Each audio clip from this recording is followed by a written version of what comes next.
2장. 아이가 태어나는 오묘한 비밀. 우리 집 부근에 서 선생이라는 사람이 지독히 산명을 좋아하여 매번 산명이나 관상을 보는 선생을 만나면 집으로 초청하여 먹고 마시면서 그에게 산명이나 관상을 보았다. 수준 있는 고수를 만나면 또한 손님을 끌어들여 장사를 하였는데 상담료는 교부하지 않았다. 1988년 초 봄에 그는 명을 판단하는 맹사를 만났는데 집으로 모셔 그에게 산명을 부탁하였다. 2년에 또 공교롭게 다른 사람과 합자하여 운수사업을 하기 위해 차를 구입하였다.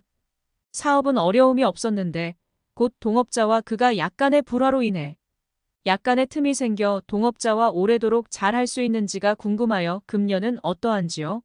라고 물었다. 선생은 똑바로 앉아 그의 팔자를 물었는데 그는 1958년 음력 6월 11일 해시라고 말하였다. 사대운이고 팔자는 무술, 기미, 을사, 정해이다. 선생의 말에 의하면 나는 먼저 너의 과거의 일에 대하여 이야기하겠는데 맞으면 다시 말할 필요가 없고 틀리면 태어난 시를 수정해야 하는데 당신이 보기에 어떠냐? 서 선생이 좋다라고 하였다.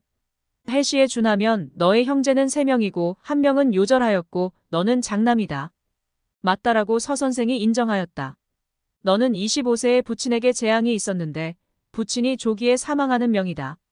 맞다 하고 서 선생은 탄식을 하며 말하였다. 너의 명 중에 자식이 둘 있는데 첫애는 여자이고 두 번째는 남자아이가 태어날 것이다. 작년에 당신의 아이가 금년에 태어날 것인데 금년은 당신의 아이가 태어나지 못하고 금년에 또 임신하는 해가 되겠는데 이러한 일이 있었는가? 없었는가? 서 선생에 대한 맹사의 추사는 아주 놀라울 정도로 정확하였는데 이 일은 외인이 전혀 알 수가 없는 것으로 그의 부인이 며칠 전에 유산하였고 또한 아기는 작년에 임신한 것이니 참으로 신기하였다. 그러나 그가 가장 관심 있는 일에 대해서는 판단하지 않아 말하기를 선생은 드물게 보는 고인고수인데 당신은 나의 과거에 대하여 모두 맞추었습니다. 내가 금년에 자동차 사업을 해야 합니까? 하지 말아야 합니까? 물으니 선생이 말하기를 금년은 유년정제와 서로 충하여 자동차 사업을 하면 안 됩니다. 차에 문제가 생길 것이 걱정되고 당신은 적지 않은 돈을 손해볼 것이며 2년 말이면 다시 두 번째 관사가 있게 되어 아주 곤혹스러운 일이 생길 것이다. 서 선생은 맹사가 판단한 말을 듣고 반신반의하며 마음속에 생각하기를 현재 사업도 잘 되는데 관사라니 동업하는 친구와 의견이 달라 다툴 수는 있으나 관사를 야기한다고는 말할 수 없지 않는가? 사업이 잘 된다라는 말은 내가 손해를 보게 되면 하지 않으면 되고 다시 사업해도 이후에 하지 않으면 되지 않겠는가? 이렇게 생각하고 있는데 맹사가 계속하여 말하기를 당신이 가지고 있는 차를 팔아버리면 당신은 운전사만 조심하면 된다. 내가 당신에게 운수사업을 하지 말라고 권하겠는데 무엇 때문에 이런 일을 하려고 하는가? 금년은 쉬는 것이 가장 좋다. 말이 여기에 이르자 서 선생은 기분이 처진 상태에서 사례금을 주고 맹사에게 다시 와달라고 청하고서야 비로소 그의 성이 학이고 이름은 금양임을 알았고 집은 수십 리 밖의 홍표양에 살고 있었다. 서 선생은 학 선생의 판단에 대해 믿음이 생기자 바로 2, 3일 뒤에 동업한 친구를 찾아가 차를 팔자고 상의하니 동업한 친구는 이러한 말을 불신하고 말하기를 사업이 아주 잘 되고 있는데 차를 팔다니 차가 고장이라도 났느냐? 라고 하였다. 이후에 그는 또 자기가 투자한 돈을 빼려고 며칠을 사람을 찾아 나섰는데 결과는 중요한 위치에 있는 사람이 자금이 충분치 않고 동업자가 꺼리고 난처하게 됨을 알고 불만스럽게 거절하여 이 일로 일시에 곤경에 빠지게 되었다. 그는 또 동업자에게 운전사를 바꾸자고 시도했지만 결과는 상대방의 반대에 부딪히게 되었다. 어찌할 도리가 없자 마음속으로 행운을 바라면서 학선생의 산명이 틀렸다면 이렇게 애쓸 필요가 없지 않은가 하고 생각하였다. 순식간에 음력 6월이 되자 생각지도 못한 일이 발생하게 되었다. 그의 차가 수백 리 밖에 신두현에 압류되었다는 소식이었다. 원인은 바로 그가 고용한 운전사가 사기꾼으로 신두현의 어떤 사람의 적지 않은 돈을 사기쳤는데 그가 몰던 차가 항상 이 현을 지나는 것을 동네 사람들에게 발각되어 동네 사람들이 그 차가 지나다니는 길을 지키고 있다가 차를 강제로 멈추게 하니 운전사는 도망가 버려 결과적으로 차가 압류당하게 된 것이다. 서 선생은 학 선생의 판단에 응엄함을 비로소 알게 되었다. 오랜 시간이 지나자 차를 억류하고 운전사에게 돈을 갚으라고 하여 관사가 일어나게 된 것이다. 재판이 인가의 장소에서 열렸으며 결과는 관사가 2개월이 걸리고 차도 억류된 지 2개월이 되고 돈도 몇만 위엔이나 손해를 보게 되어 전반기에 번 돈이 모두 헛수고가 되었다. 이 일이 지난 후에 서 선생은 다시 학 선생을 찾아 산명하려고 하였으나 시간이 없거나 더욱이 학 선생이 머문 지방이 너무 멀고 또 차도 다니지 않아 포기하는 것이 좋다고 생각했다. 대략 음력 9월에 그는 또 관사를 만나게 되었지만 작은 관사로 크게 장애는 없었다. 또한 운전사를 바꾸었으나 차가 완전히 부서져 수리비가 적지 않게 들어갔다. 그와 동업한 친구와는 틈이 점점 더 벌어져 연말에 이르러 학 선생의 말이 완전히 응엄하여 한 푼의 돈을 벌지 못하여 속을 끙끙 앓았다. 학 선생의 추산과 응엄이 신기하게 잘 맞았기 때문에 이러한 일을 아주 오래 지나도록 서 선생은 일이 없을 때는 항상 가까운 다른 사람에게 그가 겪은 몇 가지 산명 경험을 말하곤 하였다. 1997년 초에 다른 사람으로부터 학 선생이 살고 있는 곳을 알게 된 나와 당영은 모든 일정을 미루고 달려갔다.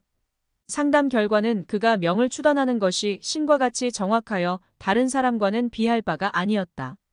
나는 장차 아래에 그의 명을 해석하겠다. 학 선생은 서 선생과 나에게 연락을 하였는데 이것은 단지 서 선생의 산명하고자 하는 심원뿐 아니라 중요한 것은 나와 학 선생이 스승과 제자의 연을 맺게 된 사실이다. 후에 서 선생은 다시 다른 직업으로 바꾸었는데 또 오토바이가 있어 매년마다 학 선생에게 여러 차례 갔었고 매번 아주 많은 사람을 데리고 가서 산명하였다. 서 선생은 직업을 바꾸는 사람으로 유명한데 그가 거쳐간 직업만도 10여 종이나 된다. 서 선생은 지난번에 학 선생이 말해주었던 자동차 사업을 했다. 다시 그에게 말한 매매하는 일을 거쳤고 가장 흥미있었던 일은 그가 말한 벽돌을 굽는 것이었는데 당시에 그는 벽돌을 구울 수 있는 가마가 없었고 단지 초탄을 굽고 있을 뿐이었다. 서 선생은 이것을 나에게 구공탄을 만들라는 일로 알아들었는데 생각하지도 않아 선생이 죽은 지 2년 후에 그는 다른 사람에게 이끌려 동업하게 되었는데 과연 이것이 벽돌을 굽는 일이었다. 한 번은 그가 여자 소개업을 한다고 말하였는데 여인이 그의 손을 거친 후에 다시 다른 사람에게 소개하여 공급함으로써 돈을 번다는 것이었다. 서 선생은 이러한 일을 하지 않았다고 하였다. 그러나 그가 후에 다시 자세하게 생각해보니 자기는 일찍이 비교적 오랜 시간 일종의 골동품 장사를 했었는데 골동품은 일종의 재로, 재는 또한 유상하면 여인이 된다. 자기의 손을 거친 후에 다시 다른 사람에게 공급하였는데 비록 사정은 맞지 않으나 그 유상은 일치한다. 지금 우리는 학 선생이 판단한 이명을 명리적으로 분석해보자. 예건조. 무술년 김이월 을사일 정해시.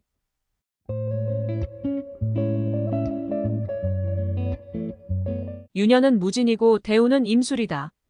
이 명조의 형제 중 몇 번째인지를 학 선생은 시진과 형제공을 근거로 하여 보았는데 여기서는 잠시 분석을 미루고 나는 먼저 다른 것을 분석하겠다. 이 명조의 원령의 편제 기토는 부이다. 많은 사람들이 의혹이 있을 것인데 재성이 이렇게 왕한데 어떻게 부가 조기 사망하였는가? 내가 본 생극에 관한 책을 보면 극부나 극모를 말할 때에 모두 쇠왕과 강약을 말하고 그들의 관점은 단지 쇠를 만나거나 극을 받으면 죽는다라고 하였다. 이러한 것은 완전히 맞는 이치가 아니다. 다시 쇠왕의 희기를 보태는 방법으로 부모의 상황을 보게 되면 위의 팔자는 제가 기라고 할 수 있다. 소위 심파명에서는 종제격으로 볼 가능성이 크다. 이는 기이다. 만일 제가 귀신이라고 한다면 제가 왕할 때에 부친에게 재앙이 있을까 걱정된다.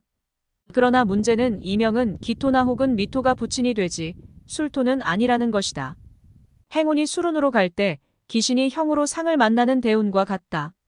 심파이론에 근거하면 귀신이 재나 상을 받으면 귀신이 출하게 되어 기란 운으로 아는데 어째서 감히 부친이 사망한다라고 판단할 수 있을까? 학 선생이 말하기를 육친을 보려면 먼저 팔자원국을 보고 원국 중에 부모 육친에게 병이 있는지 없는지를 보고 만일 사망의 재앙이 있다면 모름지기 대운을 보고 어느 단계의 대운에서 응하는지 보아야 한다. 그런 연후에 다시 유년의 응기를 찾아야 한다. 그런 까닭에 이명의 부친의 사망은 반드시 원국 중에 정보가 나타나 있어야 한다. 기토는 부친이 되는데 왕한 것이 반드시 좋은 것을 표시하지 않는다. 우리들은 다시 그것에 원신이 있는지 없는지를 보아야 한다. 생명이 있는 것은 그 생사의 시기를 볼 때에 원신의 움직임을 살피는 것이 중요하다. 상화는 기토의 원신인데 일지에 떨어져 있어. 해수의 충을 당해 부서져 있다. 이것은 그의 부친이 그가 결혼한 이후 청년 시기에 세상을 뜨게 됨을 표시하고 있다. 또 국중에 정편제가 혼잡되었다. 본문의 결에 환부한모의 말이 있는데 원래의 뜻은 매개인의 부모는 단지 한 분씩 있어야 하는데 국중에 섞여 있을 때에 곧 계부나 계모가 있음을 표시한다. 환이란 뜻은 병이나 사의 의미이다.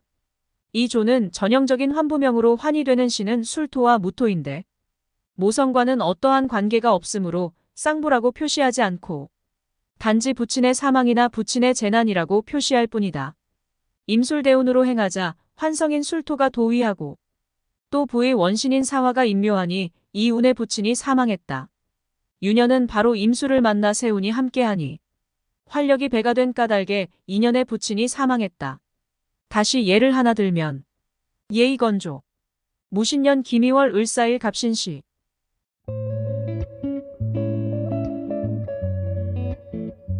이 조는 위의 조와 서로 비슷한데 또한 환부에 해당한다. 또한 임술운으로 행하니 과연 그 부가 이 운의 갑술년의 암증으로 세상을 떠났다. 이 조의 부의 원신에 해당하는 사화가 신금의 합반을 당해 무용하게 되었다. 건조 무술년 김이월 을사일 정해시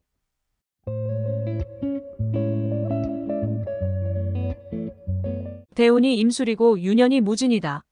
앞에 무술생의 명조에서 아이가 태어나는 신비를 살펴보면 요점은 아이를 표시하는 성이 무엇인가를 찾는 것이다. 남명의 경우 관살을 자녀로 보는데 만약명의 관살이 없을 경우 재성을 자녀로 보아야 한다. 정화식신이 자녀궁에 있으면서 제1원신이다. 그래서 아이를 임신했다라고 보았다. 정묘년에 임신하였는데 이는 자녀성 정화가 합을 만나고 처성술토도 합을 만났기 때문에 처의 임신을 표시한다. 단 정화와 합한 임수는 너무 쇠약한데 무진년에 이르러 무토가 임수를 극하니 임수는 정화를 합하기가 불능하다. 그래서 유산이 되었다. 그러나 무진년에 또 임신을 하는데 이는 진술충의 원인이다. 처성술토는 정화의 묘이다. 유년에 충을 만나니 묘가 열리니 처의 임신을 표시한다. 앞에 무술명조에서 무진년은 파제가 아주 명확하다. 왜냐하면 일주을목은 미토에 의지하여 근을 이루고 있는데 해시를 득하여 수를 보았으니 활목으로 여름에 태어났으니 수를 기뻐한다. 대운 술토가 수를 극하는 것을 꺼린다. 유년대운이 왕토를 보니 반드시 파제이다. 두 번의 송사를 당했는데 이는 하나의 진이 두 개의 수를 충하였기 때문이다. 즉 술이 기신이고 그 안에 칠살을 포함하고 있어 주로 송사이다. 칠살이 극신하니 명확하게 드러나지 않았기 때문에 형사 관련 송사가 아니고 민사다툼 분쟁이다. 인성은 차이다. 인성을 극하는 것은 운전사 즉 기사이다. 대운 임술의 술은 기사이다. 유년이 먼저 대운과 발생하여 작용이 일어나고 그런 연후에 다시 팔자에 작용한다. 그래서 첫 번째 송사는 운전사로 인한 송사이다. 인성이 무진년의 진으로 들어간다. 즉 차를 압류하는 상이다. 인성은 또 유년의 극을 받으니 차의 상이 무너지는 것을 표시한다. 명리진보 강의 안내. 지난주 12월 4일 개강했습니다. 당일 강의 영상을 카페에 올려드립니다. 명리진보는 한마디로 말하면 실전용으로 맹파의 비기가 이 책에 고스란히 녹아들어가 있습니다. 한국전통과학 아카데미 학원에서 매주 월요일 저녁 7시에서 9시까지 진행됩니다. 오프라인 및 온라인 동시 강의로 진행됩니다. 부산 등 전국 각지에서 강의를 듣고 있습니다. 지금 바로 신청하셔서 수강해 보시기 바랍니다. 후회하지 않을 것입니다.